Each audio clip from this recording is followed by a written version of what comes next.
ఆధ్వర్యంలో జూన్ 16న కళాకారుల సమస్యలపై జూన్ 16న పెద్ద ఎత్తున రాష్ట్ర వ్యాప్తంగా మాస్టర్లు, కళాకారులు, వర్కర్లు హాజరై కళాకారుల సమస్యలపై జరిగే రాష్ట్ర సదస్సును ఏర్పాటు చేయాల్సిందిగా గుమ్మడిరాజు నాగరాజు రాష్ట్ర కార్యదర్శిగా కోరుతా ఉన్నాం. ఈరోజు ప్రభుత్వం పట్టణ ప్రాంతాల్లో ప్యాడ్ బ్యాండ్ మీద పోలీసులను పెట్టి చాలా ఇబ్బందులకు గురి చేస్తూ ఉంది. పోలీసులు ఈరోజు ప్యాడ్ బ్యాండ్ ఒక ఊరు నుంచి ఒక ఊరు పోతా ఉంటే వెహికల్ ఆపి ఆ రకంగా ఎఫ్ఐఆర్లు బుక్ చేసి కోర్టు ఫీజుల పేరు మీద ₹1,00,000 నష్టం చేసి అదే రకంగా కోర్టు ఫీజు కట్టినప్పటికీ 30 రోజులు ఉండాలనేటువంటి నిబంధనలు పెట్టి ఈరోజు బ్యాండ్ కళాకారులు ఇబ్బందులు పెడతా ఉంది. ఒకవేళ ఆ రకంగా కోర్టు ఫీజు కట్టినా కూడా ఈరోజు ఎందుకు పెడుతుంది అనేటువంటి సమాధానం లేదు. 227 తీసుకొచ్చాం, 227 ప్రభుత్వం తీసుకొచ్చిందా, పోలీసులు తీసుకొచ్చిందా అని చెప్పి ఈరోజు మేము ప్రశ్నిస్తా ఉన్నాం. పోలీసులకు ఈరోజు 227 తీసుకురావాల్సినటువంటి అవసరం లేదు.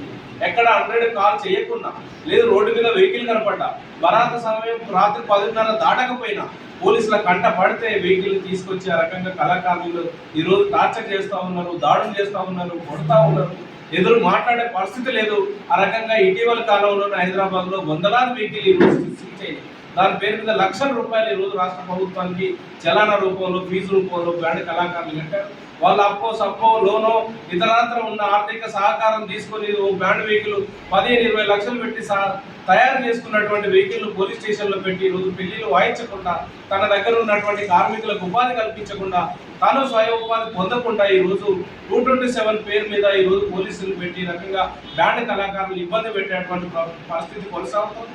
కాబట్టి మేము ప్రభుత్వాన్ని ఒకటే అడుగుతా ఉన్నాం, మీరు సౌండ్ పొల్యూషన్ సంబంధించినటువంటి కంట్రోల్ కమిషన్ వేయండి. మీరు వాల్ట్ ఎంత పెట్టాలో ఒక నిర్దేశించేటువంటి ఒక యంత్రాంగాన్ని తయారు చేయండి. ఈరోజు హైకోర్టు చెప్పింది, సుప్రీంకోర్టు చెప్పింది అని చెప్పే సాక్ మీద పట్టభద్రులు కూడా వెహికల్ కనపడితే బ్యాండ్ కళాకారులను ఇబ్బంది పెట్టే పోలీస్ యంత్రాంగం అనేక పోలీస్ స్టేషన్స్ అనేక ప్రాంతాల్లో కొనసాగుతుంది. పోలీసులకు మా కళాకారులు ఎదురు చెప్పే పరిస్థితి లేదు. బరాత సమయంలో ఈరోజు రాత్రిళ్ళు అయితే పోలీసులు వస్తున్నారు అంటే గల్లీలకు సామాన్లు వదిలిపెట్టి పారిపోయి, పోలీసులు వస్తున్నారంటే వెహికల్ వదిలిపెట్టి పారిపోయే పరిస్థితి ఈరోజు బ్యాండ్ను వృత్తిని వదిలేసుకునేటువంటి దుస్థితి ఈరోజు కొనసాగుతుంది. పోలీసులు అంత భయభ్రాంతులకు గురి చేస్తూ ఉన్నారు. కాబట్టి బ్యాండ్ కళాకారుల ఉపాధికి దెబ్బకు ఉపాధి గండి కొట్టేటువంటి పరిస్థితి ఈరోజు కొనసాగుతూ ఉన్నది. కాబట్టి మేము ప్రభుత్వాన్ని ఒకటే కోరుతాము, సౌండ్ పొల్యూషన్ కంట్రోల్ కమిషన్ వేసి వాల్ట్ను నిర్దేశించండి. ఎంత సౌండ్ పెట్టుకోవాలో మీరు ఒక విషయాన్ని మీరు ఈరోజు ప్రభుత్వం చెప్పాల్సినటువంటి అవసరం ఉంటుంది. కాబట్టి గణేష్ మండపాలు కానీ, వినాయక చవితి మండపాలు కానీ, లేదా హైదరాబాద్ కానీ పట్టణ ప్రాంతాల్లో జరిగేటువంటి ఫ్యాట్ బ్యాండ్కి సంబంధించినటువంటి ఏ ఇబ్బందులు లేకుండా రాష్ట్ర ప్రభుత్వం బ్యాండ్ కళాకారులు ఈరోజు స్వయం ఉపాధి పొందుతున్నటువంటి వాళ్ళను ఇబ్బంది పెట్టకుండా వాళ్ళ జీవనోపాధి కల్పించుకున్నటువంటి వృత్తిని కొనసాగించే విధంగా ప్రభుత్వం చర్యలు తీసుకున్న రకంగా కంట్రోల్ కమిషన్ వేసి దాన్ని నడిపించేటువంటి పద్ధతి ప్రభుత్వం చొరవ తీసుకోవాలని చెప్పి సందర్భంగా కోర్టు జూన్ 16కు రాష్ట్ర సదస్సు జరుపుతా ఉన్నాం. దీనికి మంత్రివర్గాల నుంచి కూడా ఒకరిద్దరిని పిలిచే ప్రయత్నాలు చేస్తూ ఉన్నాం. ఈరోజు బ్యాండ్ కళాకారుల మీటింగ్ అంటే అవహేళన, బ్యాండ్ కళాకారులు అంటే చులకన, బ్యాండ్ కళాకారులు అంటే అసలు లెక్కలేనటువంటి విధానం ఈరోజు. కాబట్టి రాష్ట్ర ప్రభుత్వం బాధ్యతగా వీళ్ళు మనుషులే, సమాజంలో వీళ్లకు బాధ్యత ఉంది. పుట్టిన మనిషి నుండి సచ్చే వరకు ఈరోజు ఈ వృత్తితో సంబంధం ఉన్నటువంటి ఈరోజు తెలంగాణ ప్రాంతం ఈరోజు ఏ కార్యక్రమం తీసుకున్నా సుఖ సంతోషాలతో తన కూతురు కానీ కొడుకు కానీ పెళ్లి చేసుకుని ఆనందంగా ఈ రోజు ఉంటుందంటే మా కార్మికుల కష్టం, మా కళాకారుల కష్టం ఉన్నది.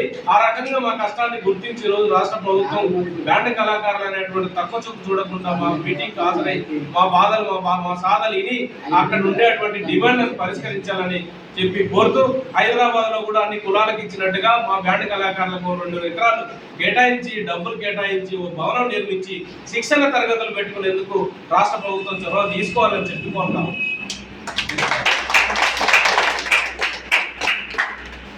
వర్ధిల్లాలి బ్యాండ్ కళాకారుల ఐక్యత, పరిష్కరించాలి బ్యాండ్ కళాకారుల సమస్యల్ని, బ్యాండ్ కళాకారులకు భవనానికి స్థలం కేటాయించాలి, బ్యాండ్ కళాకారులకు సాంస్కృతిక కార్డు ఇవ్వాలి, బ్యాండ్ కళాకారులకు బ్యాంకులతో సంబంధం లేకుండా రుణాలు ఇవ్వాలి, బ్యాండ్ కళాకారులకు 50 ఏళ్ళు పైబడ్డ వాళ్ళకి పింఛన్ ఇవ్వాలి, బ్యాండ్ కళాకారులకు హెల్త్ కార్డులు ఇవ్వాలి, బ్యాండ్ కళాకారులకు ఆర్టీసీ బస్సుల్లో ఫ్రీ సర్వీస్ ఇవ్వాలి. వర్ధిల్లాలి బ్యాండ్ కళాకారుల ఐక్యత.